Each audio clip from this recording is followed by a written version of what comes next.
E quando eu saí, não deu nem tempo de olhar para trás para ver se meu corpo estava deitado na cama, porque eu já não estava mais no planeta Terra. Eu prometi, e conforme prometido, nesse vídeo aqui eu vou contar para vocês as minhas experiências sobrenaturais e experiências de projeção astral que eu tive quando visitei o Egito.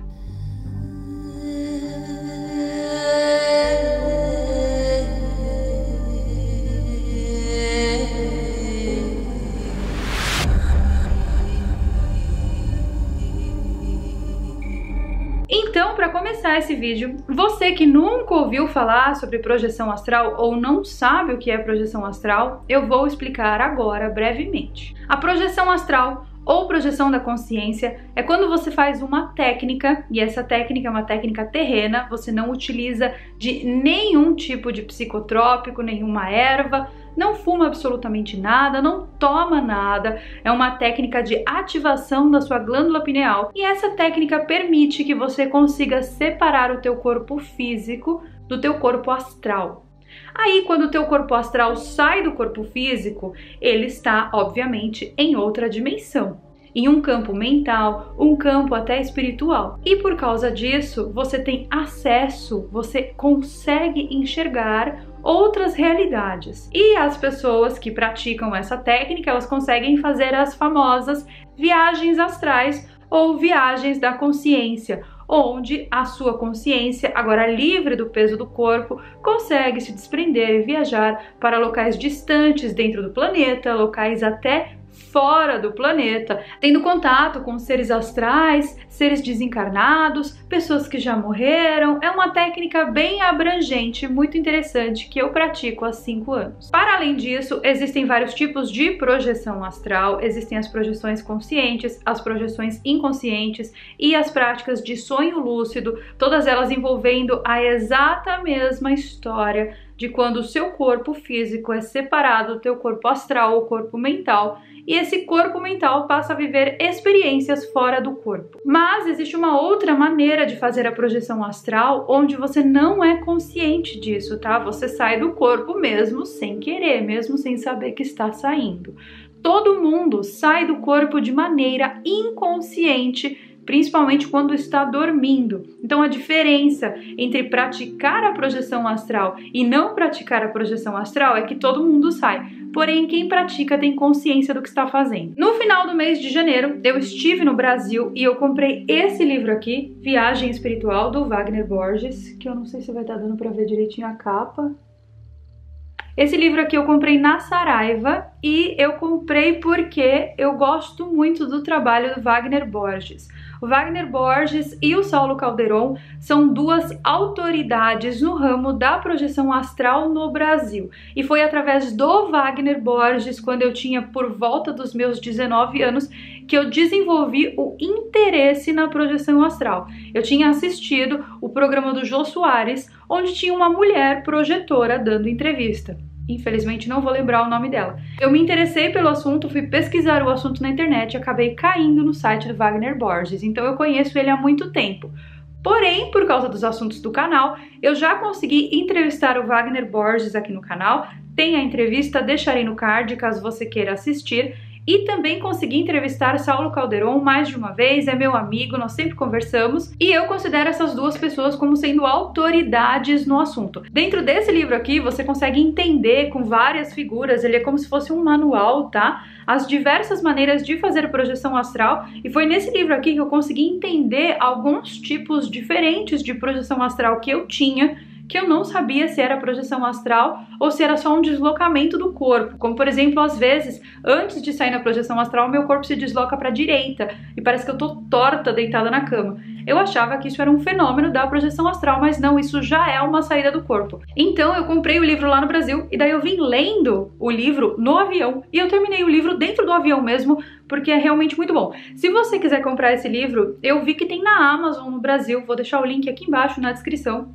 porque eu acho que sempre é válido recomendar coisas legais. Aqui no canal também eu fiz há muito tempo atrás uma série sobre projeção astral, explicando quais foram as melhores técnicas que funcionaram pra mim, como foram as minhas primeiras projeções, e eu deixei toda essa série em uma playlist, vou deixar essa playlist também aqui na descrição, caso você tenha interesse. Hoje em dia, eu sempre saio do corpo de maneira consciente, ou seja, eu sei exatamente o que eu tô fazendo, por que eu tô fazendo, e eu controlo o momento de sair do corpo. Além disso, eu desenvolvi muitas técnicas para fazer o sonho lúcido, então quando eu não estou em projeção astral consciente, ou seja, quando eu estou dormindo, eu acabo tendo o famoso sonho lúcido, e também temos vídeos de sonho lúcido aqui no canal. Olha, todos esses vídeos, todas essas referências que eu estou colocando aqui, porque eu sei que é um tema complexo, eu vou deixar tudo bonitinho pra vocês aqui na descrição desse vídeo, então é só você acessar os links, tá? Logo que eu cheguei no Egito, tá? Isso, na primeira noite, eu cheguei super cansada, depois do voo, eu fui para a cidade de Gizé, que é onde eu fiquei no primeiro hotel, e curiosamente esse hotel fica do lado ali das pirâmides do Egito, e vocês já vão entender por que eu fiz essa analogia. Eu deitei ali na cama do quarto do hotel pra tentar dormir, e como eu não estava conseguindo dormir, eu pensei, quer saber? Eu vou sair em projeção pra ver qual é a desse Egito. E foi assim, uma coisa que eu nunca tinha vivido antes, tá? Pra vocês terem uma ideia, eu demoro um tempo pra conseguir deslocar o corpo, né? Tem toda uma técnica, você tem que ouvir sons, você tem que fazer coisas. Só que ali no Egito, naquela primeira noite, aconteceu uma coisa muito extraordinária. Eu deitei na cama e já saí em projeção. E quando eu saí, não deu nem tempo de olhar para trás para ver se meu corpo estava deitado na cama, porque eu já não estava mais no planeta Terra. Eu estava solta no espaço, literalmente no espaço. Eu via estrelas, umas coisas assim esquisitas. E daí eu comecei a me aproximar muito de uma estrela muito brilhante, uma estrela muito bonita. E aí eu me perguntei, eita, onde estou? E foi aí então que eu senti a aproximação de uma entidade, de um ser, não sei, não vi a cara dele, pelo lado esquerdo, e ele disse, olá, bem-vinda a Aldebaran. Eu falo ele, tá, gente, porque eu tive a impressão de ouvir uma voz grossa, uma voz masculina, então eu deduzi que fosse um homem. E daí, eu olhando para aquela estrela, sem olhar para aquilo que estava aqui do meu lado, porque eu fiquei com um pouco de receio, né, da aparência da criatura, eu perguntei para ele, eu estou na estrela de Aldebaran? E ele disse, sim, você está ao lado de onde você estava. Aí eu pensei, não é possível, se eu estava na Terra e Aldebaran é tipo longe para caramba, na constelação de Touro, como é que eu posso estar ao lado de onde eu estava? E aí ele falou assim, esse lugar já foi minha casa um dia. E eu falei, mas você não mora aí? Aí ele falou, não, hoje em dia eu não moro mais. Aí eu perguntei, você é de onde? Aí ele falou, hoje eu sou da Terra. Aí eu falei, mas você é da Terra, tá fazendo o que aqui? Ele falou, eu vi você saindo e resolvi te acompanhar. Depois que ele falou isso, a visão começou a ficar embaçada e eu comecei a sentir meu corpo voltando, até que eu vi o hotel e quando fui ver já estava dentro do meu próprio corpo. E daí a hora que eu voltei, eu estava acordada, em momento nenhum eu dormi, eu peguei meu celular e comecei a pesquisar coisas sobre Aldebaran. E aí eu me deparei com algumas especificações técnicas sobre essa estrela, que Aldebaran é a estrela mais brilhante da constelação de Touro, que ela fica próxima ao conglomerado das Pleiades. E essa estrela Aldebaran, ela é uma estrela muito peculiar porque ela fica localizada próxima da constelação do Boeiro, que para quem não sabe, para quem não conhece, ela tem o nome popular de Órion. E Órion possui o cinturão de Órion, que nós no Brasil popularmente conhecemos como as Três Marias. Mas as pirâmides de Gizé, ou seja, a localização exata da onde eu estava quando eu comecei a sair em projeção, elas têm um alinhamento perfeito com o cinturão de Órion. Isso talvez justificasse aquilo que aquele ser falou para mim. Você está agora ao lado de onde você estava. E eu achei muito peculiar eu estar ali do lado das pirâmides de Gizé, que se alinham com a constelação do Boeiro, e de repente eu saio e vou para uma estrela de uma localidade próxima. Eu nunca tinha ido para lá em nenhuma das minhas projeções astrais, então eu achei muito curioso esse fato. Mas espera que não acabou, tá? Não muito distante daquele momento que eu tinha pesquisado as especificações da estrela no Google, eu acabei me deparando com esse livro aqui, ó. O nome do livro, que é de Maximilien de Lafayette, é Não Censurado, de Aldebaran para o Pentágono, Área 51 e os Laboratórios Genéticos Alienígenas na Base de Dulce, ó. Esse livro aqui Vou deixar pra vocês o link também, não sei se esse aqui tem em português, tá? Eu comprei esse livro aqui e logo que eu voltei do Egito, eu acabei lendo ele, assim, eu engoli o livro em, sei lá, 2, 3 dias mais ou menos. Porque ele, de acordo com a capa aqui, tá, e de acordo com as informações do verso, é uma informação factual de eventos reais que aconteceram ligando todos esses elementos. A Área 51, Aldebaran, a base de Dulce e laboratórios de aliens genéticos. Ou seja, nada mais nada menos que esse livro aqui conta a história da chegada dos alienígenas de Aldebaran que ajudaram nos trabalhos da Área 51 e da base de Dulce. Eu tenho um vídeo aqui no canal falando sobre os experimentos conduzidos na base de Dulce, deixarei no card também aqui embaixo na descrição, caso você ainda não tenha assistido. É muito interessante porque no vídeo que eu fiz e na pesquisa que eu fiz pro primeiro vídeo, esse que eu falo da base de Dulce, não é mencionada a palavra Aldebaran. Ou seja lá quem for, né, que eu tive contato em Aldebaran, queria que eu chegasse nesse livro e também queria que eu falasse isso pra vocês. Eu gostaria de deixar claro aqui, largando o livro ali, que eu não acredito 100% nas experiências de projeção astral que eu tenho, tá? Eu vou pra lá, eu aceito tudo que me acontece lá, em momento nenhum eu fico negando a realidade, pelo contrário, eu quero saber mais, eu pergunto, eu me interesso, e quando eu volto, eu não aceito aquela experiência, não é uma coisa assim que eu realmente acredito naquilo que aconteceu. Eu tô contando pra vocês o que eu vivi, mas uma experiência de projeção astral, ela é sempre muito subjetiva, ou seja, não necessariamente aquilo que você tá vendo é o que tá acontecendo. Mas essa em específico, ela me chamou muita atenção, por quê? Porque a informação, gente, ela sempre vem de dentro pra fora, eu sempre falo isso pra vocês. Então, eu costumo dizer pra todas as pessoas que eu instruo sobre projeção astral, que é sempre ao contrário, tá? A informação vai vir de dentro pra fora e aí você faz a confirmação dessa informação fora, ou seja, quando você sai da projeção você pesquisa e se as informações baterem é porque a experiência foi sim válida. E essa é apenas a primeira projeção, tá? Essa é apenas a primeira experiência aqui sobrenatural, eu espero que você esteja com tempo porque hoje eu vou falar muito. No dia seguinte, logo depois dessa experiência sensacional, eu fui visitar o Museu da Civilização Egípcia. E para quem não sabe, todas as múmias de todos os museus do Egito foram redirecionadas para esse museu, para que elas ficassem todas em um lugar específico. E porque esse museu é novo, eles queriam atrair pessoas para o museu. Então eles colocaram essas múmias todas lá para que as pessoas pudessem visitar. Então, infelizmente, eu não vou ter imagens das múmias para passar para vocês, nem fotos, nem vídeos, porque nessa parte do museu onde as múmias ficam é proibido filmagem, é proibido fotografia. E eu que não queria ir presa no Egito, então não filmei e não fotografei. Então, basicamente, é um museu normal, com peças, artefatos da cultura egípcia, só que embaixo, na parte inferior, existe uma sala das múmias onde você pode visitar. E foi um lugar, assim, horrível, que eu tive uma experiência péssima, porque eu não consegui ficar no lugar. Eu sentia gritos, eu ouvia gritos, como se as múmias estivessem presas ali, sabe assim? Como se não só as múmias, mas existisse um tipo de sofrimento ali naquela sala. Mas eu literalmente não aguentei ficar ali dentro, porque a sensação é muito esquisita. Era como se a psicosfera da sala estivesse inteira gritando, como se alguém, e eu falo alguém, não só uma pessoa, mas sim muitas pessoas, estivessem presas ali gritando. Eu não sei se eram gritos dessas próprias múmias ou se eram gritos de almas atreladas a essas múmias. Mas a impressão que eu tive, e eu saí rapidamente dali porque eu não estava aguentando, é que essas criaturas ou seres estavam presos ali, aos corpos. E essa foi mais uma das experiências sobrenaturais que eu tive lá no Egito. E agora eu vou contar pra vocês uma experiência com um sonho lúcido que eu tive. Um dia antes de eu fazer aquele cruzeiro que eu comentei com vocês que eu fiz no Rio Nilo, eu tive um sonho com a deusa Tueres. O nome da deusa é deusa Tueres em grego, mas em egípcio antigo é Taurete. Essa deusa é famosa no Egito porque ela é a deusa protetora das mulheres no parto, a deusa da fertilidade e também a deusa protetora das embarcações. Eu achei muito interessante sonhar com a deusa protetora das embarcações um dia antes de eu embarcar em uma embarcação, né? Porque eu fiz lá o cruzeiro.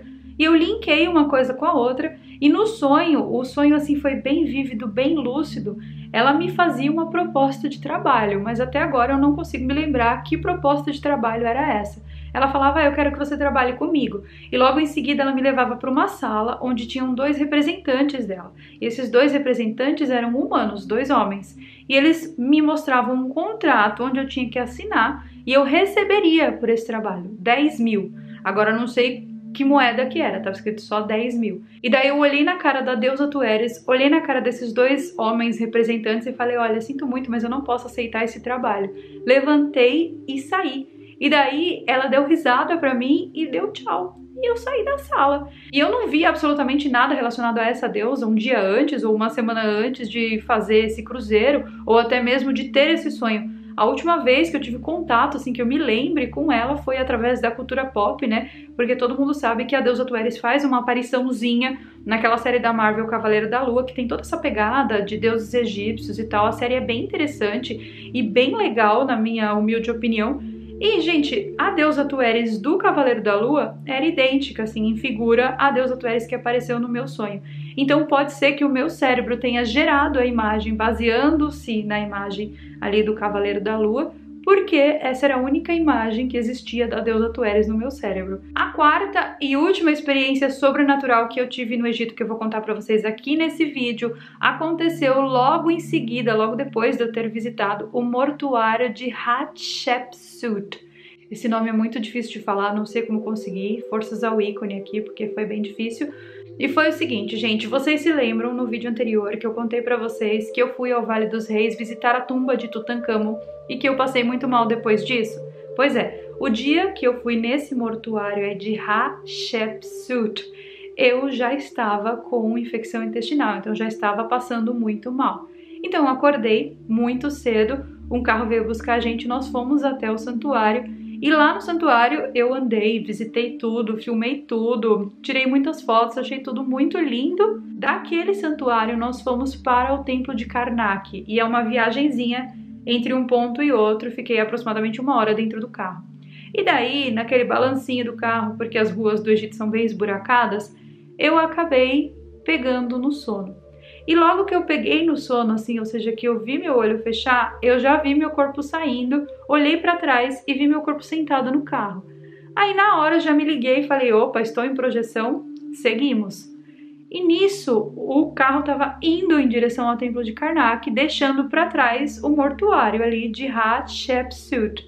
Ô, nome difícil. Fala 3 vezes pra você ver se você não invoca uma divindade egípcia na tua casa. O carro indo, meu corpo voltando pro mortuário. O carro indo e meu corpo voltando. Na minha cabeça era assim, será que eu deixo o carro embora e eu vou ficar aqui? Ou será que eu devo ir junto com o carro? Enfim, deixei meu corpo voltar e logo que meu corpo voltou, eu estava na entrada novamente do mortuário. Só que agora não tinha ninguém, tá? Tava só eu, um homem de pelo menos uns 8 metros de altura e ele tinha uma peça, uma espécie de uma mandala de pedra no centro, assim, da nossa conversa. Então, ele, uma mandala no centro, dividido em 4, e em cada um desses 4 lados dessa mandala tinha uma pedra. E aí, ele pegava essas pedras e me mostrava essas pedras. No que ele fazia assim e me mostrava, essa pedra me revelava aspectos da minha personalidade. Então, resumindo, muito resumidamente, ele pegava, olha, tal aspecto da tua personalidade você herdou de fulano da tua família e começava a fazer todo um briefing daquele aspecto da minha personalidade.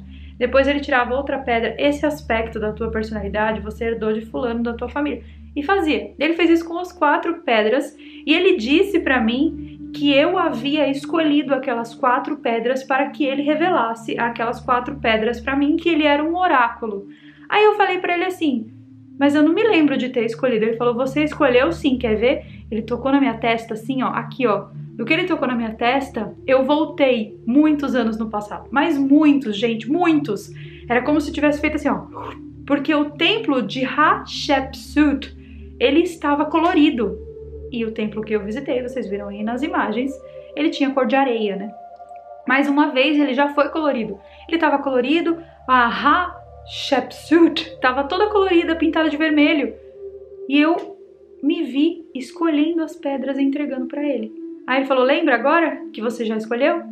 Aí eu voltei assim, ali para aquele momento e falei, nossa, eu não lembrava disso. Ele falou, pois é, você escolheu e essa é a ordem. No que ele falou, você escolheu e essa é a ordem, eu não sei se o carro lá que eu estava com o corpo passou num buraco, ou desviou de alguém, ou bateu em alguém, porque isso é muito comum no Egito, os carros são todos batidos, porque a situação do trânsito lá é bem complicada. E aí eu voltei. No que eu voltei assim, o Marcelo tava me olhando, ele falou: o que foi? Eu falei: não sei, acho que eu tava dormindo. Ele falou: você dormiu por alguns segundos. Ele falou que fazia pouquíssimos segundos que eu tinha dormido, mas a experiência toda com o sacerdote parecia ter durado horas ali, porque ele ficou me contando um monte de coisa. E logo que eu voltei eu lembrava de tudo, agora eu não lembro mais desses aspectos da personalidade. Eu lembro que o primeiro era relacionado ao meu avô, o segundo era relacionado à minha mãe e os outros dois, infelizmente, eu já não lembro mais. Eu queria que uma tecnologia de gravação de projeções astrais fosse desenvolvida para que as pessoas que praticam, né, essa técnica pudessem gravar o que elas enxergam, o que elas veem e até o que elas escutam nesses lugares para trazer de volta, porque depois que você volta, são raras as vezes que você consegue lembrar. Então, gente, só para finalizar esse vídeo aqui, que eu sei que tá enorme, uma viagem pro Egito é sempre muito rica de cultura, mas ela é ainda mais rica no aspecto metafísico. Em todos os casos, eu sei que eu estou me comunicando aqui nesse canal com diversas pessoas, com pessoas diferentes, que cada uma dessas pessoas está em um patamar consciencial diferente. Então, talvez esse vídeo não tenha sido para você. E eu sei que vão haver muitas pessoas que vão me criticar, falar que eu sou noiada, que eu utilizo drogas, que isso aí são efeitos de drogas, que Carol Capel é nóia. Eu sei de tudo isso, mas como eu disse, são diferentes consciências, diferentes níveis conscienciais, até diferentes inteligências, e eu entendo que esse assunto não é para todo mundo. Então peço desculpas se por acaso esse vídeo não te agradou, se você sente que esse assunto não está à altura da tua consciência. Peço desculpas de verdade e fique tranquilo que eu aceito todo e qualquer comentário do tipo: Carol é noiada, Carol fumou o quê? Eu aceito porque eu entendo que você ainda não está no mesmo nível consciencial que eu. E é aí que está o grande porém das projeções astrais. Você expande tanto a sua consciência que não tem mais volta, entendeu? E você passa que você não se importa mais, nem com essas bobeiras, nem com opiniões diferentes, e você também entende esses diferentes níveis conscienciais que existem no planeta Terra, e pode até ajudar uma ou mais pessoas à subida, né, do nível consciencial, mostrando que esse caminho também é possível. Os próximos vídeos aqui do canal não serão apenas sobre o Egito, como eu falei, esse aqui é o último episódio da nossa série. Nós vamos continuar desvendando todo e qualquer mistério, mas nada impede, gente, que eu pegue aí e resgate algum material que eu filmei na viagem e traga mais mistérios para vocês, ou se eu descobrir mais alguma coisa, eu acabo colocando aqui no canal também e incluo ali na playlist Mistérios do Egito. Eu deixarei todas as recomendações de tudo que eu falei sobre projeção astral aqui na descrição para quem tiver interesse de começar ou até tiver interesse de conhecer mais. Eu espero de verdade que você tenha gostado de toda a série, não só desse vídeo. Me deixe saber aqui embaixo o que você pensa de tudo isso, se você já teve alguma experiência parecida. Se você faz projeção astral, comente também as suas experiências de projeção astral e eu vejo vocês nos nossos próximos vídeos. Goodbye.